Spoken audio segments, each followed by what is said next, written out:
A July 8, 2019 report from the Federal Bureau of Investigation's National Threat Operations Center did document a tip about alleged abuse connected to Jeffrey Epstein and a claim involving Donald Trump. However, it's important to understand what the document actually represents and what investigators concluded. What the NTOC document describes: a woman contacted the FBI tip line.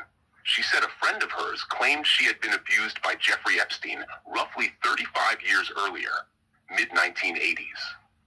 According to the caller, the friend alleged she was forced to perform a sexual act with a man who was later identified in news reports as Donald Trump, who at that time would have been a private citizen and businessman. The alleged incident was said to have occurred in New Jersey. Important context: the caller was not the alleged victim. It was a second-hand report. The alleged victim was not identified in the document. The document reflects a tip received by the FBI, not a confirmed finding.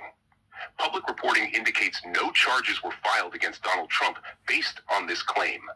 Tip line reports like this are routinely logged by the FBI even when they cannot be verified. Related background: Jeffrey Epstein was later charged with federal sex trafficking crimes in 2019, but died in jail before trial. Investigations and civil cases surrounding Epstein involved many allegations about powerful associates, but not all claims were substantiated or proven in court. Why the document circulated? The record surfaced because large batches of Epstein-related FBI tips and documents were released or referenced in litigation and public records requests, which is why media outlets reported on the existence of the tip. Bottom line: the document shows someone reported a claim to the FBI, but it does not confirm the allegation, and no legal action resulted from it. There are two different things that often get discussed together regarding Donald Trump and Jeffrey Epstein. One, a 2016 lawsuit accusing both men. Two, verified records such as Epstein flight logs and witness statements. Here's what is known from public records. One, the 2016 lawsuit against Trump and Epstein. In April 2016, a woman using the pseudonym Katie Johnson filed a civil lawsuit in California accusing both Jeffrey Epstein and Donald Trump of sexually assaulting her in 1994 when she was 13. Key details of the case: the lawsuit alleged the incidents happened at Epstein's Manhattan residence.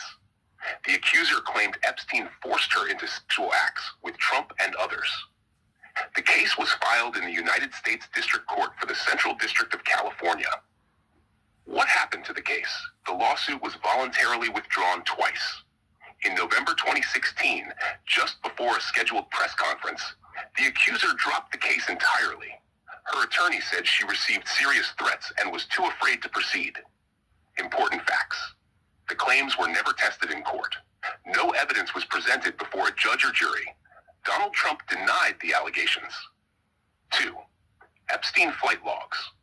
Flight logs from Epstein's private plane, often called the Lolita Express, were used in various court cases. Before we go, remember, this story is still developing, and what you've heard today is only part of the bigger picture. There are more revelations, more questions, and more facts that we'll be uncovering in part 2, so you definitely don't want to miss it. If you appreciate content that digs deeper and asks the tough questions, make sure you like this video, share it with others, and subscribe to the channel. And most importantly, stay tuned to Politics Global 1 for part 2 of this story and many more reports that matter. This is Politics Global 1, where we bring you the stories shaping our world. Until next time, stay informed, stay aware, and we'll see you in the next video.